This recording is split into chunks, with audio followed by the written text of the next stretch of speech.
Hello guys, today we are going to start a new topic which is work, power and energy. In this topic we are going to discuss some terminologies and some formulas which we are going to later use in our practice of the previous year question. ठीक है, हम कुछ यहाँ पे terminology देख लीजिए. पहली बात तो ये क्या है, crash course टाइप का है जिसमें हम previous year डिस्कस कर रहे हैं और हम डिटेल्स में चीजें नहीं देख रहे हैं. हम शुरू में क्या है, एक रिव्यू ले रहे हैं, चीजें क्या हैं, फिर उन्हीं चीजों को हम अप्लाई कर रहे हैं. हो सकता है कि हम रिव्यू में पूरी चीजें कवर ना कर पाए, एटलीस्ट हम बहुत सारी चीजें कवर करने की कोशिश करेंगे जो आपके अल्टीमेटली प्रीवियस ईयर में यूज्ड हैं, या फिर जो फॉर्मूले या फिर टर्मिनोलॉजी यूज हुई है कहाँ पे, प्रीवियस ईयर में. हम वो एटलीस्ट वो तो कवर करने की कोशिश करेंगे ही, उसके साथ कुछ एक्स्ट्रा भी. लेकिन श्योर नहीं है कि आपका पूरा कवर हो जाए, क्योंकि ये डिटेल्ड कोर्स नहीं है, फुल कोर्स नहीं है, it is like a review. ठीक है, ठीक. हम एक क्विक विजिट करते हैं जो क्या टर्मिनोलॉजीज है वर्क, पावर एंड एनर्जी में, आज जो कि हमारा आज का टॉपिक है. ठीक है, तो सबसे पहले हम देखते हैं क्या वर्क. वर्क क्या है, वर्क क्या है, इट इज ये है आपका मतलब कि आपने किसी बॉडी पे फोर्स लगाया, उसकी वजह से उस बॉडी में क्या हुआ, मूवमेंट हुआ, तो हम क्या कहते हैं कि उस फोर्स के द्वारा कुछ काम किया गया है ना, वर्क वर्क हुआ. ठीक है, तो उस वर्क का एक्सप्रेशन कैसे लिखते हैं हम, वर्क का एक्सप्रेशन जनरली वर्क डिनोटेड है बाय W. ठीक है, तो एक्सप्रेशन क्या हो जाता है, work is equals to F dot dr, और differential amount of the work is given at F dot dr. These are two vectors. F is vector also and the displacement vector. तो यहाँ पे एक चीज हमें देख समझने की कोशिश करनी चाहिए क्या, कि it is the dot product of the force applied and the displacement vector. ठीक है, it is the dot product. ये क्या है, dot product between the force and the displacement vector. ठीक है, डॉट है इसका मतलब क्या होता है, हम पहले हमने जो वेक्टर अलजेब्रा हमने उसमें पढ़ा था कि let's say this is your force vector और ये आपका हो गया आर वेक्टर. आर ले रहा हूँ यहाँ पे डी है. और अगर मैं इन दोनों का डॉट प्रोडक्ट करता हूँ तो मुझे क्या मिलता है, मुझे बताता है कि what is the it is the मतलब कि क्या हो जाएगा, ये हमें प्रोडक्ट होता है एफ के उस कंपोनेंट का आर के साथ जो इसके अलाउ हो. मींस अगर एफ का कंपोनेंट निकालूं मैं तो आर के अलाउ क्या हो जाएगा, ये वाला. दूसरा कंपोनेंट क्या हो जाएगा एफ का, ये.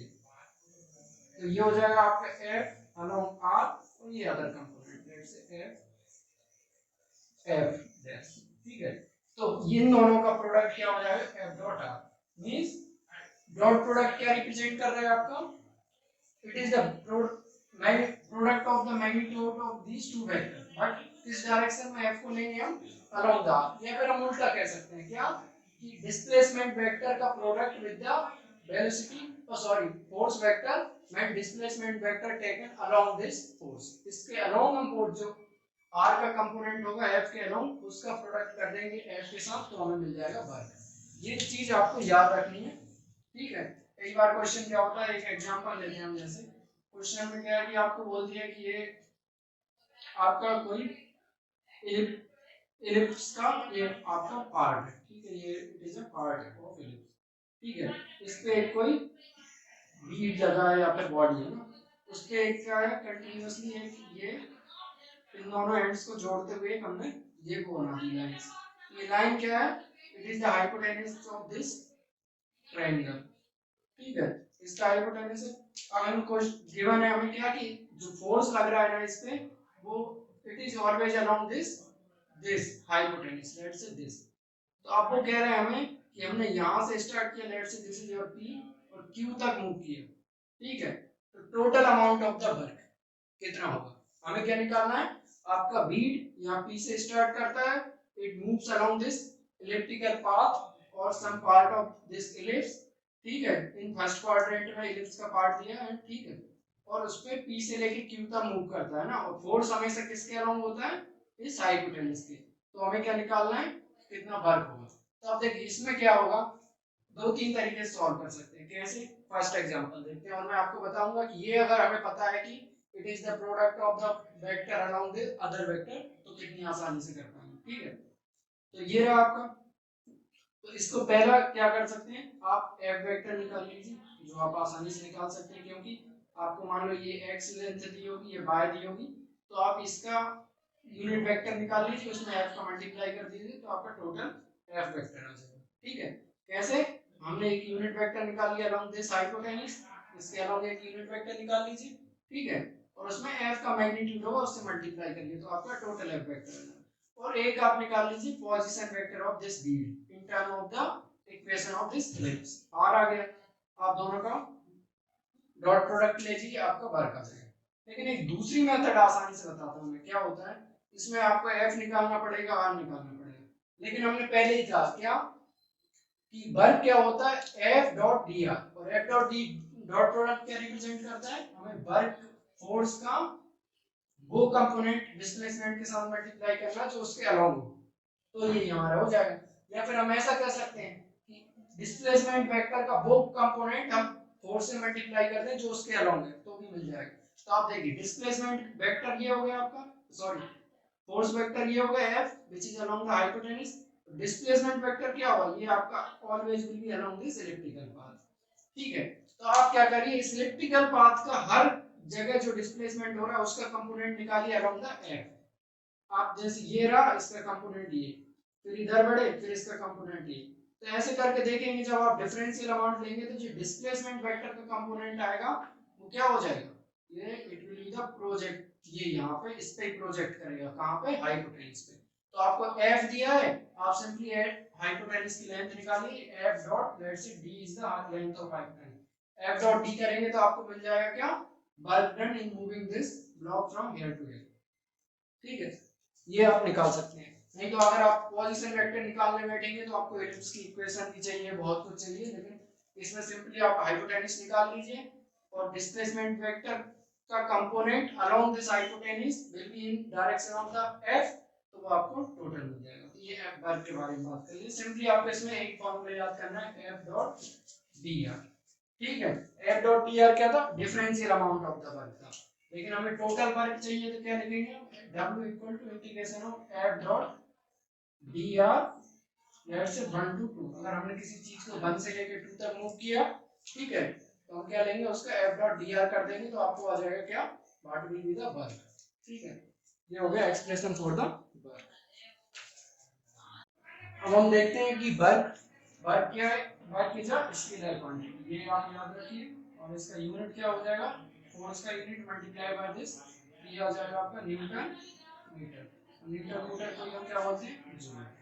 ठीक है, ये याद रखिए स्केलर क्वांटिटी है। ठीक है, अब हम आगे बढ़ते हुए देख लेते हैं क्या अदर टर्मिनोलॉजी। अब इसमें एक बात याद रखिए, अगर हम सिंपली, बहुत सारे लोग क्या करते हैं ऐसे लिख देते हैं वर्क को f डॉट, सॉरी ये d नहीं हो, dr नहीं होगा, r होगा, क्योंकि total amount of the work. ठीक है, सॉरी dr ही होगा, आपको इंटीग्रेशन अभी नहीं किया। ठीक है, dr सॉरी, ये हो गया। अब लेकिन आपका क्या है कि कभी कभी क्या होता है आपका, जैसे ये क्या बता रहा है हमें, अगर कभी कभी क्या हो क्वेश्चन में आपको f एक्सप्लिसिटली नहीं देके क्या करता है, f का वेरिएशन दे देता है, हमें डायरेक्ट f का फॉर्मूला नहीं देता, वो कहता है कि f कुछ ऐसे वेरिएशन है। ठीक है, और वो सिंपली कह दे कि f का वेरिएशन विद द r दे दिया, तो आप यहां से लेके let's say this is 1 and 2, 1 से 2 में मूवमेंट करने के लिए क्या करना है आपको, सिंपली 1 से 2 में एरिया अंडर दिस कर्व निकाल देना है, इसके बीच में f और r के बीच का कर्व का एरिया, तो आपका आ जाएगा क्या, फोर्स की वैल्यू आ जाएगी, और सॉरी वर्क की वैल्यू आ जाएगी बिटवीन द 1 टू पॉइंट, है ना। अब हम वर्क कुछ कुछ सिचुएशन है जो डिफाइंड है, वो बार बार रिपीटेडली पूछी जाती है, जैसे work in stretching the spring और द ग्रेविटेशनल वर्क, ऐसे करके बहुत सारे होते हैं, तो हम उनके टर्म टर्म वो एक्सप्रेशंस देख लेते हैं। स्प्रिंग वर्क को देख लेते हैं, क्या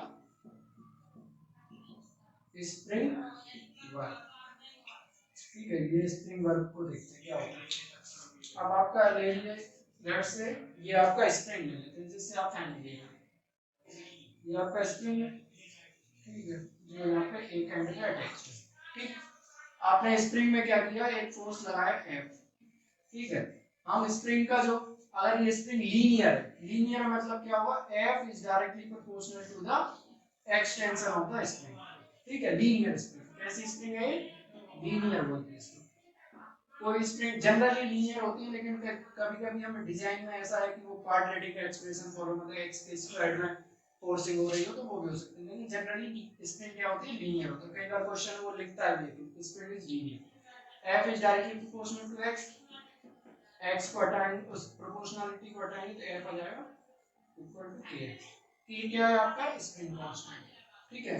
तो के की वैल्यू क्या हो जाएगी आपकी, के आ जाएगा F by X. It is the force required to display stretch the spring by unit force. Unit amount से अगर हम इस स्प्रिंग को स्ट्रेच करते हैं तो कितना वर्क हमें करना पड़ेगा, वो दिखाता है के, ठीक है। तो वर्क क्या हो जाएगा, अब मैंने फोर्स लगाया तो अभी दिखाया था कि डी डब्ल्यू क्या होता है आपको, डी डब्ल्यू होता है F dot D R. D R नहीं लेके हम यहाँ पे डी एक्स ले लेते हैं, एफ डॉट डी एक्स, ठीक है। ये एफ डॉट डी एक्स है, डॉट प्रोडक्ट है, लेकिन आपका फोर्स का डायरेक्शन और डिस्प्लेसमेंट का डायरेक्शन दोनों क्या सेम डायरेक्शन में, तो डिस्प्लेसमेंट डायरेक्टली ले लेते हैं हम। cos थीटा की वैल्यू क्या हो जाएगी, थीटा 0 हो जाएगा, cos थीटा 0 हो जाएगा 1, एफ dx हो जाएगा, ठीक है। अब सिंपली आपको x का सॉरी f का एक्सप्रेशन पता है, f कैसे वेरी कर रहा है आपका पूरा लीनियर स्प्रिंग, तो आपका f वेरी करता है एज अ kx, ठीक है। और आपका dx है dw। तो आपने स्प्रिंग को अगर मान लेते हैं हम लेंथ 1 से लेके 2 में स्ट्रेच किया, तो total amount of the work in stretching between 1 to 2 क्या हो जाएगा, इंटीग्रेशन 1 to 2 kx dx।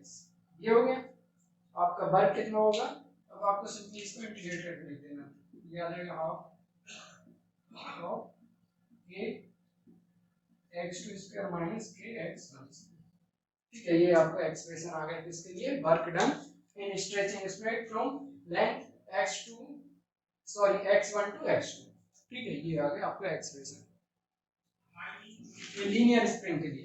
ये जनरली हम ऐसे नहीं कि याद कर लिया कि ये हाफ के x² होता है तो आप सिंपली यूज कर लेंगे, कभी भी ऐसा नहीं। ये किसके लिए है, explicitly for linear spring.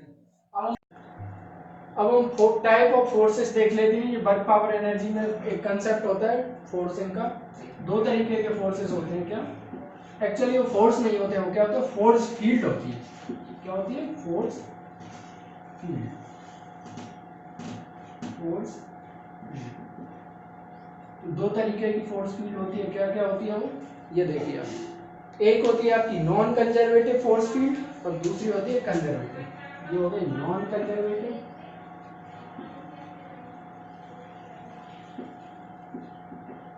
Non conservative force field हो गई आपकी, और एक हो गई आपकी क्या, कंजर्वेटिव, कंजर्वेटिव फोर्स फील्ड, ठीक है। तो अब इनका स्पेसिफिक, इसकी क्वालिटी क्या है इन दोनों की, ये क्या है, नॉन कंजर्वेटिव फोर्स फील्ड होती है क्या, अगर हम ऐसी फोर्सिंग के अंडर में वर्क करते हैं तो वो क्या करता है, it will be the path dependent, ठीक है। क्या होगा, वो पाथ पे डिपेंड करेगा कि आपने उस वर्क को करने में कौन सा पाथ फॉलो किया, ये हो जाएगा आपका पाथ डिपेंडेंट, ठीक है। लेकिन जब कंजर्वेटिव फोर्सिंग फील्ड होगी तो आपका क्या होगा, पाथ इंडिपेंडेंट, पाथ इंडिपेंडेंट, ठीक है। पाथ पे डिपेंड नहीं करेगा, पाथ इंडिपेंडेंट, ठीक है। मींस क्या हो गया, पाथ इंडिपेंडेंट। इसका मतलब क्या हुआ कि आपने लेट से आपने यहाँ से लेके 1 से मूव किया 2 तक, ठीक है। तो 1 से लेके 2 तक मूव किया, ठीक है। तो आपका पाथ क्या हुआ, ये कर्व जो रिप्रेजेंट कर रहा है पाथ को। तो अगर ये आपका जिस फोर्सिंग के अंडर किया है, अगर वो आपकी कैसी फोर्सिंग है, नॉन कंजर्वेटिव, ठीक है, तो आपका वो ये वर्क डिपेंड किस पे करेगा, ये पाथ पे। अगर मैं पाथ चेंज कर दूं, भले मेरे एंड पॉइंट्स फिक्स हैं, एंड पॉइंट्स क्या है, 1 और 2, लेकिन मैंने क्या किया इस बार, now I have change the path. अगर ये पाथ चेंज कर दिया तो ये W यहाँ पे जो 1 to 2 होगा, it will be different from this, from the work when done during this motion. ये डिफरेंस होगा, ये W ये अलग अलग होगा, ठीक है। लेकिन अगर ये फोर्स फील्ड क्या है, कंजर्वेटिव है, तो क्या होगा, ये दोनों इक्वल हो जाएंगे। Means W1 to 2 is equals to W1 to dash, ये इक्वल हो जाएंगे। कब, अगर फोर्स फील्ड क्या है, कंजर्वेटिव। एग्जांपल देख लेते हैं हम इसका। कंजर्वेटिव का क्या है कि सिंपली mg है, sorry gravitational force field. Gravitational force field में क्या होता है, आप सिंपली ये डिपेंड करता है कि आपने 1 से लेकर 2 तक कितनी नेट हाइट अटेंड की, इस पे डिपेंड करेगा और वर्क डन कितना हो जाएगा mgh के बराबर। लेकिन इस पे डिपेंड नहीं करता कि आपने जो ये हाइट जो अचीव की है h, ये हाइट h ये किस कैसे करी है। मान लेते हैं ये 1 से लेके आप 2 तक गए, लेकिन यहाँ से स्टार्ट किया ये 1 से आपने, लेकिन इस बार ऐसे ऐसे कहीं घूम घाम के वहां पहुंच गए 2 पे, तब भी आपकी हाइट कितनी है h ही attained, still you have done the same work which is equals to mgh। ये पाथ के इंडिपेंडेंट है, आप घूम घाम के जाइए चाहे डायरेक्ट पहुंच जाइए। अगर net height attained will be h then the work will remain same. लेकिन अगर ये नॉन कंजर्वेटिव फोर्स फील्ड होती, ठीक है, नॉन कंजर्वेटिव फोर्स फील्ड मान कैसे, एक एग्जांपल लेते हैं, आप फ्लूइड का ले लीजिए, यहाँ पे आपका पानी, पानी में आपने क्या किया, पानी में आपने कोई पत्थर डाला, अगर ये पत्थर को छोड़ा तो इस पे एक फोर्स लगेगा, विस्कस फोर्स की वजह से वो होगा इस पे वर्क। तो अगर पत्थर सीधा सीधा आता है इस पॉइंट पे, हमने यहाँ से छोड़ा था 1 से यहाँ 2 पहुंच गया, ठीक है, इस पे जो वर्क होगा वो W1/2 होगा, ठीक है। लेकिन अगर यही पत्थर को हम किसी मैग्नेट से हाथ से ऐसे घुमा के ले जाएं इधर से ऐसे करके यहाँ, तो अब जो वर्क होगा वो चेंज हो जाएगा, ठीक है। क्यों चेंज हो जाएगा, क्योंकि जो ये फोर्स है वो कैसे नेचर की है, नॉन कंजर्वेटिव नेचर, ठीक है। अभी नेट वर्क डन कितना अलग हो जाएगा, लेकिन जो ग्रेविटेशनल वर्क डन होगा रहेगा वो हमेशा क्या होता है, सेम रहता है, क्योंकि वो कंजर्वेटिव फोर्स फील्ड होती है, ठीक है। हम आगे चल के एक और चीज देखेंगे कि हम कैसे बता सकते हैं कंजर्वेटिव फोर्स फील्ड है कि नहीं, कई बार क्वेश्चन पूछा जाता है, ठीक है। ये हो गया। तो अगला कंसेप्ट देखते हैं हम, this is related to power, ठीक है, पावर से रिलेटेड देखते हैं।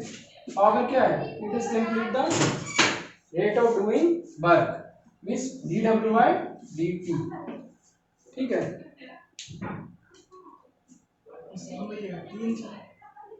dw/dt हो गया, means it is the rate of doing work simply.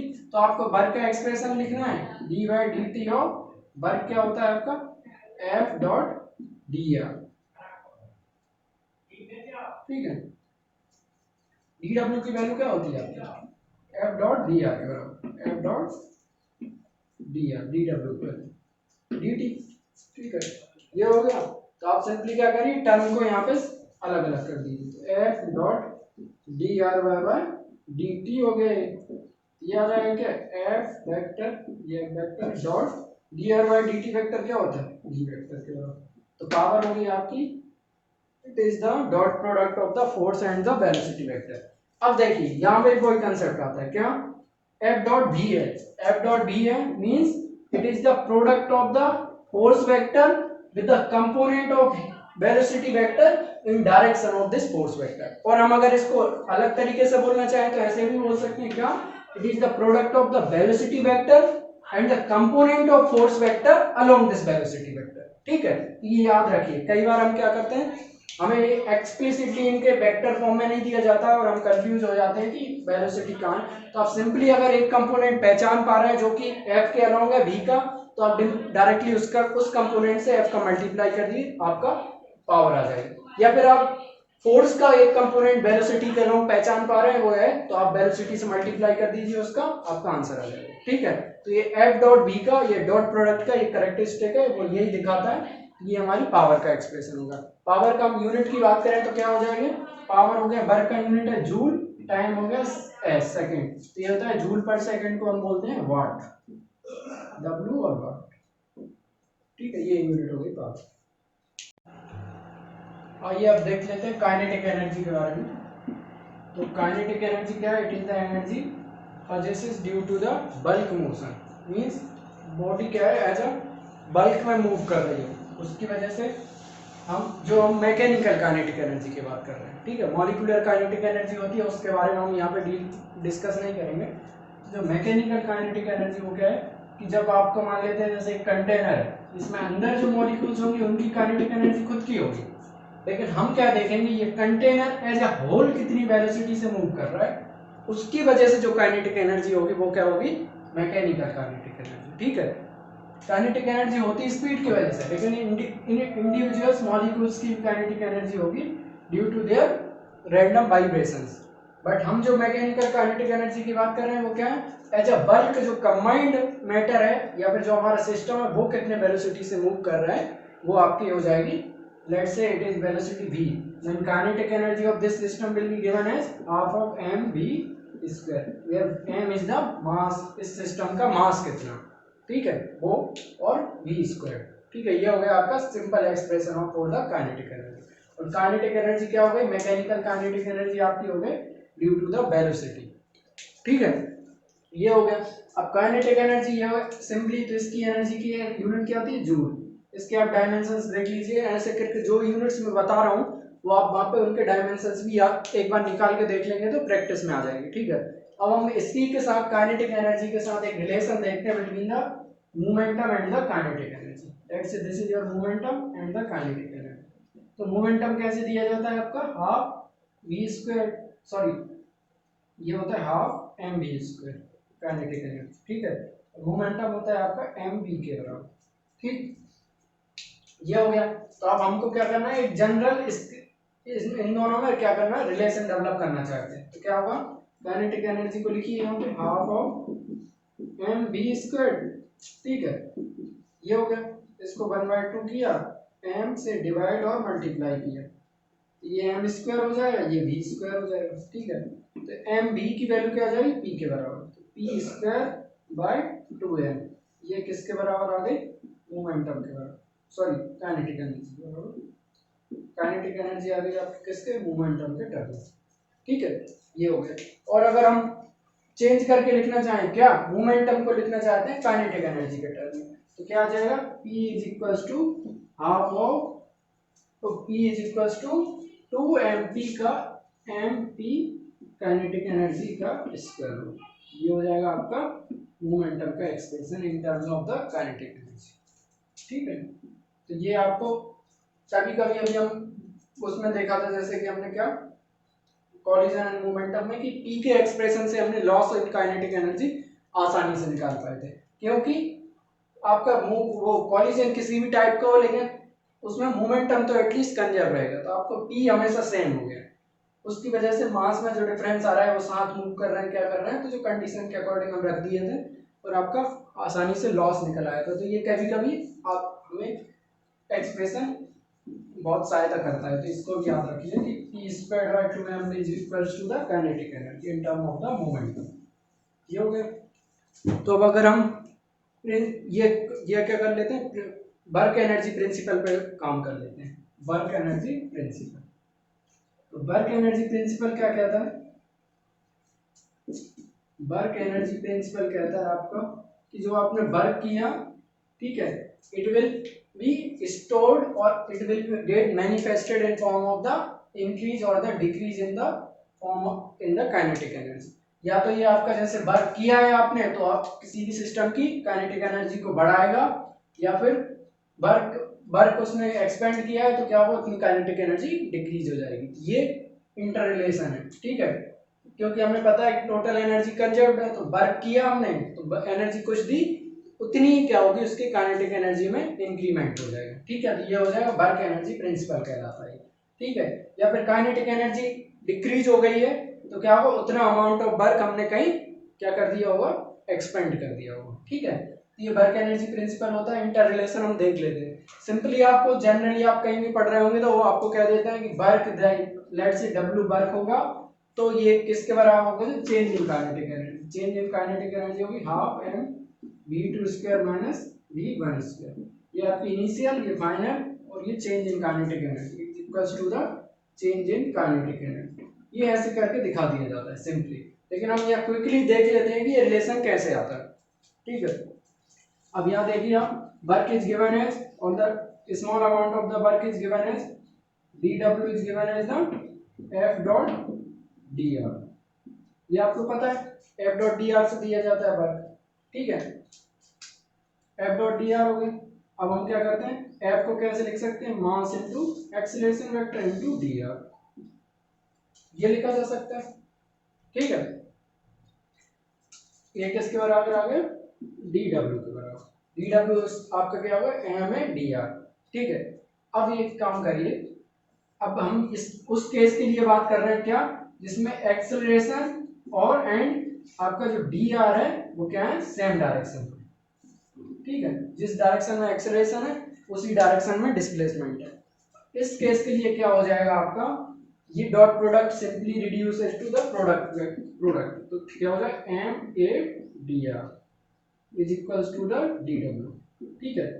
अगर वो सेम डायरेक्शन में एक्सेलरेशन है जिस डायरेक्शन में डिस्प्लेसमेंट हो रहा है, ठीक है, और हमने वो एक्सेलरेशन लिया है जो डिस्प्लेसमेंट के डायरेक्शन में, ऐसे ही बोल सकते हैं। मैं डॉट प्रोडक्ट के बारे में ये बात हर बार रिपीट कर रहा हूँ कि ये क्या होता है, component of acceleration in direction of the displacement. तो ये एक क्या रिप्रेजेंट कर रहा है यहाँ पे, वो एक्सेलरेशन का कंपोनेंट जो डिस्प्लेसमेंट के डायरेक्शन में, डिस्प्लेसमेंट क्या है D R, small displacement is D R, उसके डायरेक्शन में एक्सेलरेशन का कंपोनेंट ए है, तो हमने ए लिख दिया। अब आप देखिए ये क्या होता है, एक्सेलरेशन इज गिवन एज, कैसे दिया जाता है, dv बाय dt से, और आपका वेलोसिटी कैसे दी जाती है, dr बाय dt, ठीक है। तो आप क्या करेंगे, इन दोनों का सिंपली इन दोनों एक्सप्रेशंस को का रेशियो ले लीजिए, तो क्या आ जाएगा a बाय b, ठीक है, इज इक्वल्स टू क्या आ जाएगा dv बाय dr। तो ये यहां से ले जाइए तो a dr is equals to v dv, ठीक है।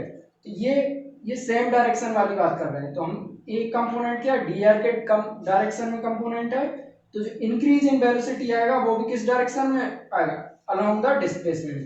उस डायरेक्शन वो कंपोनेंट वेलोसिटी का वो कंपोनेंट जो डिस्प्लेसमेंट के डायरेक्शन में है उसमें कितना इंक्रीमेंट होगा, वो हम एक्सप्रेशन निकाल रहे हैं, ये जो आएगा, ठीक है। तो इसको मैं adr को vdv से रिप्लेस कर सकता हूँ, ठीक है। तो ये आ जाएगा आपका m और adr की वैल्यू क्या है आपकी vdv, ठीक है। तो आपको लिख देते हैं यहाँ पे vdv, ठीक है।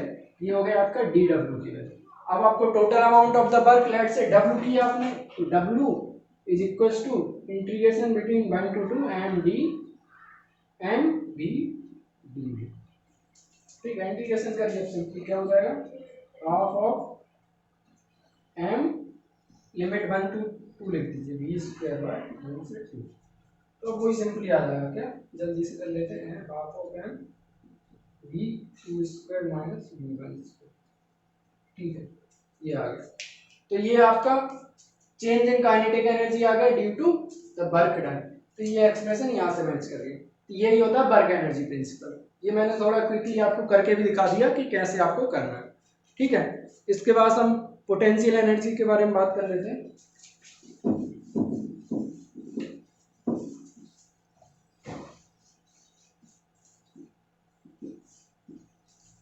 तो पोटेंशियल एनर्जी की डेफिनेशन दें तो it is the energy due to the virtue of the size position, इसकी वजह से होती है, वो एनर्जी क्या कहलाती है, पोटेंशियल एनर्जी। तो इसमें सबसे पहले आती है स्प्रिंग की एनर्जी, जो हम आप देख चुके हैं, तो वो क्या होती है हाफ ऑफ के एक्स स्क्वायर, अगर उसको हमने एक्सटेंड कर दिया एक्स से तो हाफ ऑफ के एक्स स्क्वायर, ये हो गया। जो हम डिस्कस नहीं किया वो है ग्रेविटेशनल पोटेंशियल एनर्जी, तो वो यहाँ पे हमारा मेन कंसर्न रहेगा, ठीक है। क्या, ग्रेविटेशनल पोटेंशियल एनर्जी, ठीक है, potential energy due to gravitation, ये आपका यहाँ पे हम देखते हैं, ठीक है। तो ये simply potential energy due to gravitation कैसे दी जा सकती है, mgh, हम जो जनरल एक्सप्रेशन पढ़ते हैं। लेकिन इसका कुछ अजम्पशंस है या फिर इसमें कंस्ट्रेंट है, वो कंस्ट्रेंट क्या है, h is very very small in comparison to the radius of the earth. Earth की जो रेडियस है r, उसके कंपैरिजन में h की वैल्यू क्या है, बहुत छोटी है, तब हम उसकी पोटेंशियल एनर्जी, अगर h हाइट पे है कोई ऑब्जेक्ट, उसका मास m है, तो हम क्या लिख सकते हैं, mgh के बराबर। लेकिन ये कब है, जब आपका h is very very small then the radius of the earth. लेकिन अगर मान ले कि h आपका बहुत ज्यादा है, मतलब आपका कंपेरेबल है किसके, रेडियस ऑफ द अर्थ, तब हम कैसे ग्रेविटेशनल पोटेंशियल एनर्जी को लिखेंगे, उसके लिए एक्सप्रेशन देखते हैं। तो आप क्या करिए, आप सिंपली इसमें भी क्या करेंगे, हम वर्क का एक्सप्रेशन यूज करेंगे और उससे हम पोटेंशियल एनर्जी की वैल्यू निकालने की कोशिश करते हैं, ठीक है। तो आपका क्या होगा, पोटेंशियल ग्रेविटेशनल पोटेंशियल एनर्जी क्या होती है, let's say this is your earth, ठीक है, ये अर्थ है आपकी, है ना। आपने किसी ऑब्जेक्ट को जो अर्थ की सरफेस पे था, ठीक है, उसको मूव किया, आप कहां तक ले गए, let's say you moved it from यहाँ से लेके आप ले गए इसको यहाँ तक, 1 से लेके 2 तक। तो आपने जो इस पे हमेशा कहीं भी इसी इंटरमीडिएट पॉइंट पे देखी तो इस पे ग्रेविटेशनल पुल लग रहा होगा, उसके अपोजिट में आपने एक बार फोर्स लगाया और फोर्स लगाते लगाते आप उसको ले गए। तो ड्यू टू दिस फोर्सिंग आपने डिस्प्लेसमेंट किया और ये किस फोर्स फील्ड में किया, ग्रेविटेशनल फोर्स फील्ड में। इसकी वजह से इस पे एक वर्क कर दिया हमने और जो इसमें एज अ स्टोर हो जाए किसके, ग्रेविटेशनल पोटेंशियल एनर्जी के फॉर्म में स्टोर हो जाएगा। ठीक है, तो हम वो ही देख लेते हैं हमने कितना वर्क किया तो हमें पता चल जाएगा कि 2 पे पोटेंशियल एनर्जी कितनी है। ठीक है, वो देखते हैं। तो ये अभी देखते हैं वर्क का एक्सप्रेशन में हम सिंपली ग्रेविटेशनल फोर्स का फॉर्मूला यहाँ पे रख देंगे और उसको अगर इंटीग्रेट करेंगे तो हमें ग्रेविटेशनल पोटेंशियल एनर्जी का मिल जाएगी जब h is very very large.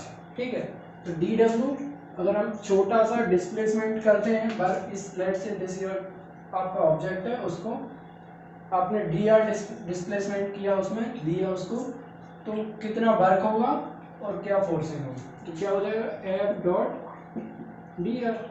ठीक है, अब हम क्या कर सकते हैं, सिंपली इसको लिख सकते हैं F dr, और ये F क्या है, अभी F वो है फोर्स जो r के अलोंग dr के अलोंग है। और यहाँ पे सिंपली बात है कि हम जो डिस्प्लेसमेंट दे रहे हैं ये रेडियल डायरेक्शन में, तो जो component of force along this radial direction will be the gravitational pull which is also acting along the radial direction। जो ग्रेविटेशनल फोर्स है वो भी किस डायरेक्शन में लगता है, रेडियल डायरेक्शन में, और डिस्प्लेसमेंट भी किस डायरेक्शन में, रेडियल डायरेक्शन में। ठीक है, इसकी वजह से हम ये डॉट प्रोडक्ट सिंपली इसमें इसके फॉर्म में लिख जाएगा। ठीक है, ये आ गया। तो अब आपको एफ की वैल्यू लिखनी है। एफ क्या होता है, ग्रेविटेशनल पुल जी m/e, और m e लिख देते हैं क्या, मास ऑफ अर्थ को m/e। आप m हो गया मास ऑफ बॉडी, इसका मास m है ये।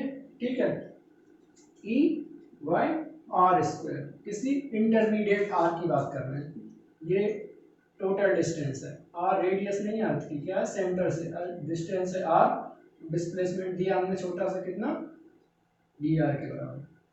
ठीक है, इस डिस्प्लेसमेंट के लिए वर्क का क्या आ जाएगा, छोटा सा वर्क किया होगा हमने, जो स्मॉल अमाउंट ऑफ वर्क हमने कितना किया, dw। ठीक है, dw को हम कैसे लिख पा रहे हैं, लिखेंगे gme/r² into m। m is the mass of the अर्थ। ठीक है, m is the mass of the body, और dr। ठीक है, अब हम क्या करते हैं, अगर हम इस बॉडी को सेंटर से या फिर यहां से किसी भी पोजीशन r1 से लेके r2 तक ले जाते हैं ना, तो हमने कितना वर्क किया होगा, total amount of the work हमने कितना किया। ठीक है, तो हम क्या लिखेंगे, W1 to 2 क्या हो जाएगा, इसका integration 1 to 2 gm e m r² dr। ठीक है, ये आ गया आपका क्या, एक्सप्रेशन फॉर द वर्क, किसमें, ग्रेविटेशनल फोर्स फील्ड में, अगर हम किसी पोजीशन 1 से लेके 2 तक किसी ऑब्जेक्ट को मूव कराते हैं। ठीक है, अब आपको सिंपली इसका क्या करना है, इंटीग्रेशन करना है। इंटीग्रेशन करिए तो ये आ जाएगा आपका g, कांस्टेंट को बाहर रख दीजिए m। ठीक है, ये कांस्टेंट आपके हो गए बाहर। ठीक है, अब सिंपली 1/r² का इंटीग्रेशन करेंगे तो क्या आएगा, -r 1 to और 1 to 2। ठीक है, ये लिख दिया आपने। अब सिंपली आप क्या करिए, इसको यहाँ करो, इसमें ये लिमिट्स लिख दीजिए, लगा दीजिए, ये सॉरी ये -1 था। ठीक है, ये आ जाएगा g m m e m y 1/-1/r2 minus plus हो जाएगा 1/r1। ठीक है, ये हो गया। अब सिंपली ये जिसको ये आ जाएगा, रीअरेंज कर दीजिए, g m m 1/r1 minus 1/r2। ये आ गया आपका ग्रेविटेशनल पोटेंशियल एनर्जी, आपने डिस्प्लेस किया कहां से, r1 से r2 तक। ठीक है, लेकिन हम क्या कर सकते हैं, अगर हमें ग्रेविटेशनल पोटेंशियल फंक्शन के फॉर्म में लिखना है। ठीक है, ग्रेविटेशनल पोटेंशियल फंक्शन अभी मैं बताने वाला हूं आपको, वो क्या होता है, ये कंटिन्यूटी में हम उसको भी देख लेते हैं क्या है। ग्रेविटेशनल पोटेंशियल फंक्शन ux और potential function let's say ux, ur भी लिख सकते हैं इसको, कोई भी एज अ वेरिएबल लेंगे ux। ये क्या है, जब इसमें आप r को इनपुट में देंगे तो उसकी पोजीशन के करस्पॉन्डिंग आपको वो पोटेंशियल एनर्जी बता देगा कि कितनी पोटेंशियल एनर्जी होगी। तो हम उसी को अब क्या, हम उसकी पोटेंशियल एनर्जी निकालना चाहते हैं एक पार्टिकल की, किसमें, ग्रेविटेशनल फोर्स फील्ड में, ठीक है। उस पोटेंशियल एनर्जी को निकालना है, तो अगर मैं ग्रेविटेशनल पोटेंशियल फंक्शन निकालूं तो मुझे क्या पता चल जाएगा, उसमें मैं सिंपली आर की वैल्यू दे दूंगा, सेंटर से डिस्टेंस फ्रॉम द सेंटर, तो आप मुझे पता चल जाएगा उस पार्टिकल की ग्रेविटेशन में के अंदर में पोटेंशियल एनर्जी कितनी होगी, ठीक है। ये मुझे करना है, तो आपको सिंपली मैं ये करता हूँ क्या, इस वाले ऑब्जेक्ट को अभी मैं कहां से किसी पॉइंट पे मैं क्या किया, ले गया इसको, तो अब मैं क्या करता हूँ इसमें सिंपली क्या करता हूँ, R2 है ना, इसको इनफाइनाइट तक कर दूंगा, ठीक है क्या, या फिर उल्टा कर सकते हैं हम क्या, कि अगर मान लो कहीं कोई ऑब्जेक्ट इनफाइनाइट पे होगा, मतलब इनफाइनाइट पे होने का मतलब यहाँ पे क्या है, means the initially the object is at such a distance, और इतनी दूर था, इतने फार था कि उस पे इसकी ग्रेविटी, अर्थ की ग्रेविटी का कोई फर्क ही नहीं हो रहा था, ठीक है। लेकिन हम क्या किए, उसको उस इनफाइनाइट से लाके कहीं एक डेफिनाइट डिस्टेंस पे रख दिया, लेट्स से r, तो उस पोजीशन पे रखने की वजह से उसमें क्या आएगा, उसके ऊपर ग्रेविटी का असर आएगा, और उस असर की वजह से उसमें ग्रेविटेशनल पोटेंशियल एनर्जी आ जाएगी, ठीक है। तो हमें वही पोटेंशियल एनर्जी निकालनी, अभी हम क्या कर रहे थे, R1 से R2 जा रहे थे, लेकिन हम मान लेते हैं जो R2 है आपका पॉइंट, हम ऐसे भी कर सकते हैं, 2 से लेके 1 पे आया तो कितना वर्क किया होगा मैंने, ठीक है, ऐसे भी निकाल सकते हैं। तो अभी मैं क्या करता हूँ, जो R2 है आपका, it is tending to infinite, ठीक है।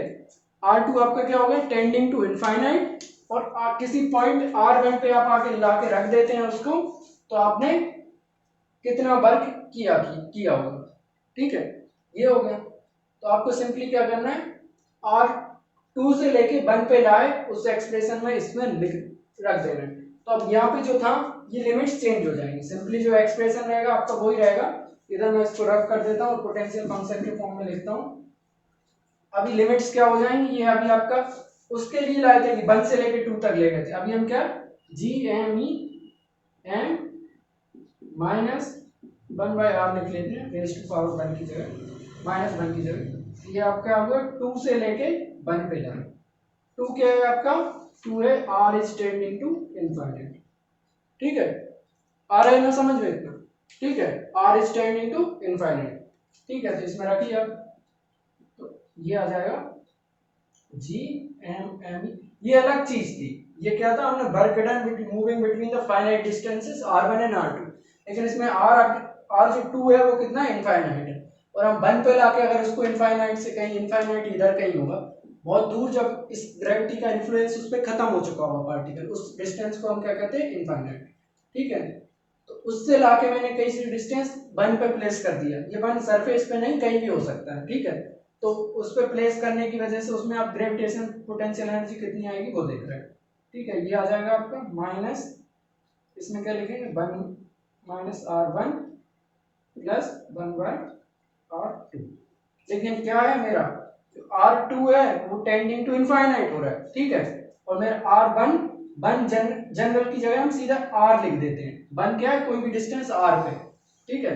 ये आ जाएगा आपका GME m minus 1/r plus 1/इनफाइनाइट, ठीक है। ये टर्म सिंपली क्या हो जाएगा, 0 हो जाएगा, तो ये आ गया आपका potential energy at a distance हम r, 1 कोई जनरल पॉइंट r नहीं, यहाँ पे अब ये हमारा 1 यहाँ हो गया कोई जनरल पॉइंट, ठीक है। इतना थोड़ा करिए, उसमें जल्दी करने के लिए सब कर लें, तो ये आ जाएगा GME m/r, तो ये माइनस, ठीक है। ये आपकी ग्रेविटेशनल पोटेंशियल एनर्जी दे दी किसी डिस्टेंस r पे, तो ये तो मेरा क्या है, पोटेंशियल फंक्शन है, gravitational potential function. Potential function क्या बताता है, वो हमें किसी डिस्टेंस r पे ग्रेविटेशनल की पोटेंशियल एनर्जी की वैल्यू दे देता है। तो बस सिंपली ये मेरा ग्रेविटेशनल पोटेंशियल फंक्शन क्या है, GME m/r,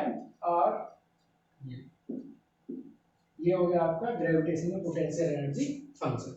आप सिंपली इसमें क्या करिए, कोई भी डिस्टेंस वैल्यू रख दीजिए आपकी r पे, तो आपको बता देगा।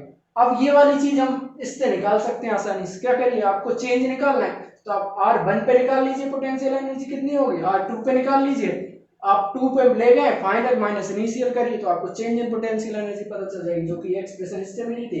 तो ये ग्रेविटेशनल पोटेंशियल एनर्जी फंक्शन बहुत काम की चीज है, क्या, ये हमें किसी डिस्टेंस r पे बताता है, और इसमें कोई भी अजम्पशन नहीं है कि r क्या है, सरफेस पे है या फिर छोटा है या बड़ा है, कितना भी हो सकता है, वो खुद से आ जाएगा। ठीक है, ये हमारा ग्रेविटेशनल पोटेंशियल फंक्शन होगा। अभी तक हमने जो देखा वो क्या था, ग्रेविटेशनल पोटेंशियल एनर्जी फंक्शन था, क्योंकि it is due to the gravitational force field. लेकिन क्या होता है, फोर्स फील्ड आपकी अलग अलग हो सकती है। एक एग्जांपल अगला ले तो क्या होता है,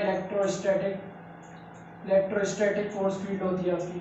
ठीक है, उसकी वजह से अगर कोई पार्टिकल इस फील्ड में है तो उसकी वजह से एक पोटेंशियल एनर्जी आएगी, वो क्या कहलाएगी, इलेक्ट्रोस्टैटिक और इलेक्ट्रोस्टैटिक पोटेंशियल एनर्जी। ठीक है, तो उसका भी एक पोटेंशियल फंक्शन होता है, वो क्या होता है, मैं उसका डेरिवेशन यहाँ पे नहीं दूंगा, आप सिंपली लिख दीजिए उसको, लेट से v से डिनोट कर देते हैं, v at distance of x is equals to 1/4 epsilon 0। ठीक है, ये आपको सिंपली क्या करना है, क्या है इसमें क्या करना है, सिंपली आपको जो इलेक्ट्रोस्टैटिक फोर्स क्या होता है अपना, 1/4 pi epsilon r0 sir epsilon 0 by q1 q2 by r square होता है। लेकिन पोटेंशियल फंक्शन में क्या होता है, ये सिंपली आ रहा था जैसे अपना ग्रेविटेशन में है। ये आप उसमें डेरिवेशन देखेंगे तो आपको पता चल जाएगा। यहाँ बस एक आपको झलक दिखाने के लिए कि ये भी चीज़ होती है। ठीक है, बाकी हम इसको इलेक्ट्रोस्टैटिक पार्ट में देखेंगे। ठीक है, इसके बाद हम डिस्कस इसी के बारे में करते हैं, क्या, potential function, potential energy function. इसके बारे में इसकी कुछ कैरेक्टरिस्टिक्स होते हैं। पोटेंशियल एनर्जी, ये हो गया आपका फंक्शन। ठीक है, पोटेंशियल एनर्जी फंक्शन के बारे में। तो पोटेंशियल एनर्जी फंक्शन लेट से ux से दिखाते हैं। ठीक है, तो ये क्या करता है, पोटेंशियल एनर्जी फंक्शन के बारे में डिस्कस करने से पहले हम इक्विलिब्रियम के बारे में डिस्कस करते हैं। इसके बारे में लेट से डिस्कस अबाउट द इक्विलिब्रियम्स।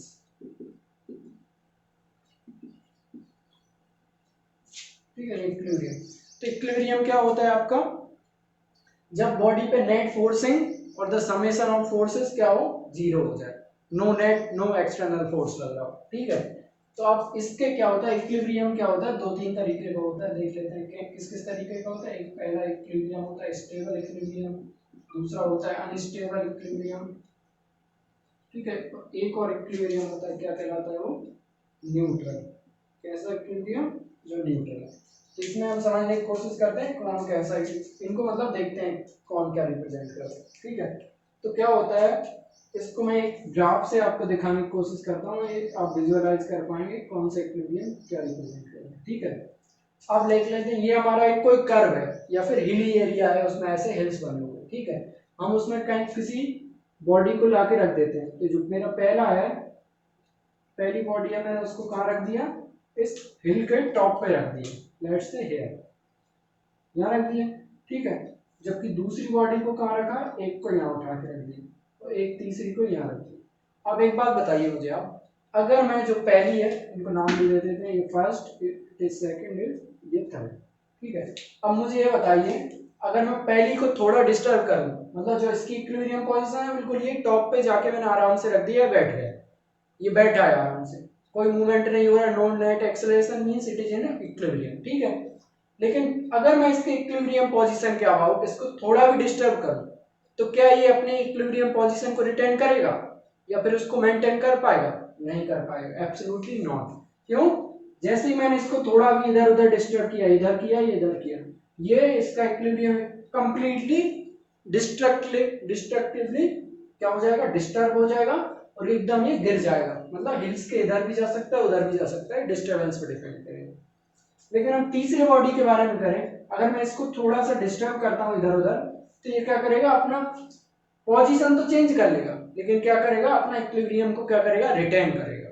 ठीक है, ऐसे ही हम सेकंड के बारे में बात करते हैं। सेकंड के बारे में बात करें तो क्या होगा, अगर मैं सेकंड को डिस्टर्ब करता हूँ अपनी इक्विलिब्रियम, इसकी इक्विलिब्रियम पोजीशन से, ये क्या करेगा, डिस्टर्ब तो होगा लेकिन अल्टीमेटली अपनी खुद की जो पहले वाली इक्विलिब्रियम पोजीशन थी उसको फिर से रिटेन कर लेगा।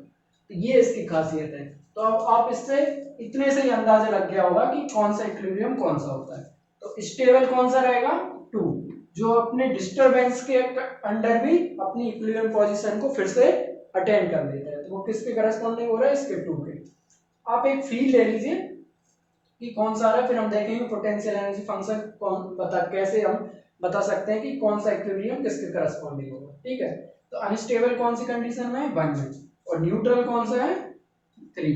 मतलब थोड़ा डिस्टर्ब करने पे भी वो रहता इक्विलिब्रियम में है, लेकिन पोजीशन चेंज हो जाती है। ठीक है, तो ये आपके इक्विलिब्रियम के बारे में हो गया। ठीक है, अभी हम देखते हैं कि पोटेंशियल एनर्जी से फंक्शन से actually not with potential energy, it is due to the potential energy function. इसकी वजह से क्या होता है कि हम जो अलग अलग तरीके के इक्विलिब्रियम है उनको कैरेक्टराइज कर सकते हैं। कैसे कर सकते हैं, देखिए पोटेंशियल एनर्जी फंक्शन आपका ux भी है। ठीक है, तो आप क्या करिए, सबसे पहले ux को डिफरेंशिएट कर दीजिए। मैं इसके डिटेल्स में नहीं जा रहा हूँ कि ये क्यों ऐसा कर देते हैं या फिर ये कैसे हम इक्विलिब्रियम के बारे में बता पा रहे हैं, क्योंकि ये डिटेल कोर्स नहीं है, आप उसको किसी किताब में देख सकते हैं अगर इंटरेस्टेड है। लेकिन यहाँ पे हम क्वेश्चन के पॉइंट ऑफ व्यू से देख रहे हैं इसको। du by dx को इक्वेट करिए किसके, ux क्या है, पोटेंशियल एनर्जी फंक्शन, ये दिया है, ठीक है, पोटेंशियल एनर्जी फंक्शन ux दिया है। तो आप इसको डिफरेंशिएट करिए विद रिस्पेक्ट टू पोजीशन, और इसको क्या करिए, इक्वेट कर दीजिए 0 पे। इसको 0 करने से ये क्या दे देगा आपको, क्रिटिकल पॉइंट्स दे देगा। ठीक है, क्रिटिकल पॉइंट्स मिल जाएंगे आपको। फिर आपको क्या करना है, इसका सेकंड डिफरेंशियल निकालना है, जैसा कि हम मैक्सिमा मिनिमा के केस में करते हैं, du by dx स्क्वायर, इसको निकालिए। अब ये आपको 3 वैल्यू दे सकते हैं। क्या दे सकते हैं, पहली दे सकता है क्या, 0, ये नेगेटिव में है और ये पॉजिटिव में है। ठीक है, अब ये सिंपली वही है, अगर ये मान लो 0 आ गया तो ये आपका कंडीशन हो जाएगी किसके, न्यूट्रल के करस्पॉन्डिंग। ठीक है, अगर ये आपका आ गया नेगेटिव, मतलब पोटेंशियल एनर्जी उसकी क्या है, मैक्सिमम है, मतलब ये हो जाएगा अनस्टेबल, क्योंकि इक्विलिब्रियम स्टेबल होता है तो मतलब एनर्जी मिनिमम होती है। ठीक है, इक्विलिब्रियम हमेशा उस डायरेक्शन में प्रोसीड करता है जिस डायरेक्शन में क्या होती है, एनर्जी आपकी मिनिमम। और ये आपका सॉरी ये पॉजिटिव है, मतलब मिनिमम होगा, तो ये आपका आ जाएगा स्टेबल। ठीक है, इतना भी नहीं, इक्विलिब्रियम के बारे में नहीं पूछता वो, लेकिन कभी कभी पूछता है कि हमारी काइनेटिक एनर्जी मैक्सिमम कब होगी, पोटेंशियल एनर्जी कब होगी। तो आप इसको डिफरेंशिएट करिए, क्रिटिकल पॉइंट्स मिल जाएंगे, और ऐसे करके आप उसका देख सकते हैं किस पे पोटेंशियल एनर्जी मिनिमम होगी, मैक्सिमम होगी, और वो इक्विलिब्रियम भी देख सकते हैं। ठीक है, मतलब कि इससे हमें ये पता चल गया कि अगर हम पोटेंशियल एनर्जी का फर्स्ट डिफरेंशियल लेते हैं और जो हमें पॉइंट्स मिलते हैं क्रिटिकल पॉइंट्स, वो बताता है करस्पॉन्डिंग टू वो किसके होते हैं, इक्विलिब्रियम पॉइंट्स के करस्पॉन्डिंग, और हम देख सकते हैं कि कौन सा पॉइंट किसके वो कौन से इक्विलिब्रियम को डेजिग्नेट कर रहा है। ठीक है, इसके बाद हम देखेंगे प्रीवियस ईयर क्वेश्चन में इस जो कंसेप्ट हमने पढ़े इनकी एप्लीकेशन। ठीक है।